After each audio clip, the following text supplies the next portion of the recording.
ലോക തൊഴിലാളി ദിനത്തിന്റെ ഭാഗമായി കോഴിക്കോട് CITUവിന്റെ നേതൃത്വത്തിൽ മെയ് ദിന റാലി സംഘടിപ്പിച്ചു. എളമരം കരീം MP റാലി ഉദ്ഘാടനം ചെയ്തു.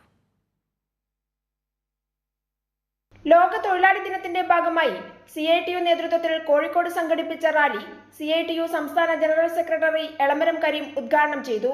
തൊഴിലാളികളുടെ ശക്തിയാൽ ഭരണകൂടത്തെ നിയന്ത്രിക്കാനാവുമെന്ന് ലോക ചരിത്രം തെളിയിച്ചിട്ടുണ്ടെന്ന് അദ്ദേഹം പറഞ്ഞു. തൊഴിലാളി നിയമങ്ങൾക്കായി കേന്ദ്ര സർക്കാർ രൂപീകരിച്ച 4 ലേബർ കോഡുകൾ നടപ്പിലാവാതിരുന്നതും തൊഴിലാളി സമരത്തിന്റെ ശക്തി കൊണ്ടാണെന്ന് നാം മനസ്സിലാക്കണമെന്നും അദ്ദേഹം പറഞ്ഞു. എന്ത് പറ്റി ലേബർ കോഡുകൾക്ക് ഇതുവരെ റൂൾസ് അംഗീകരിക്കപ്പെട്ടിട്ടില്ല, ചട്ടങ്ങൾ അംഗീകരിക്കപ്പെട്ടിട്ടില്ല. റൂൾസ് ഗവൺമെന്റ് തയ്യാറാക്കി, കേന്ദ്ര ഗവൺമെന്റ് 4 കോഡിനും റൂൾസ് ഫ്രെയിം ചെയ്തു, എല്ലാ സംസ്ഥാനങ്ങൾക്കും അയച്ചു കൊടുത്തു, പബ്ലിക് ഡൊമൈനിൽ കൊടുത്തു. എന്തേ 1 കൊല്ലം കഴിഞ്ഞിട്ടും 2 കൊല്ലം കഴിഞ്ഞിട്ടും റൂൾസ് അംഗീകരിക്കാതിരുന്നു?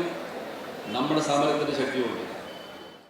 CITU ജില്ലാ സെക്രട്ടറി PK മുകുന്ദൻ, T ദാസൻ തുടങ്ങിയ നേതാക്കൾ സംസാരിച്ചു. കൈരളി ന്യൂസ്, കോഴിക്കോട്.